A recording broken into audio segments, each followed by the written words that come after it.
се надевам, зашто обвинителството една шанса и судиите пропушти ја. Еве има пример да гледат во Турција како се суди. Во такви ситуации како се тие пропушти едната шанса. Па би сакал една за секојаш да бидат стварно независни.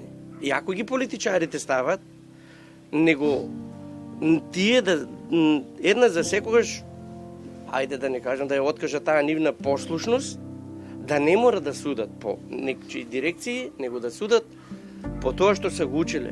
Ако се оделе на школа, тоа што се го учеле право, значи да судат по тоа, да докажат дека и тука кај нас може да има правда, може да се живее и секој еден кој ќе си направи грешка да биде казнет. Од судењето очекувам фер, правично судење, барам од Европската Унија и од ОПСЕ, мониторинг, под мониторинг, обавезно, јавно да биде, вие новинарите да бидете присутни, од јавен карактер да биде,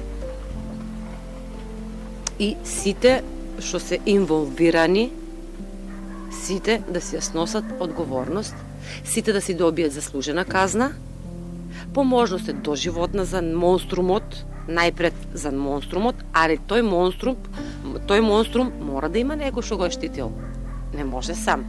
И утре, кога ќе порасне мојата внука, да знае мајка и од што починала, кој ја убил. Не е почината од природна смрт, тука е насилно убиена. Не само она, сите деца.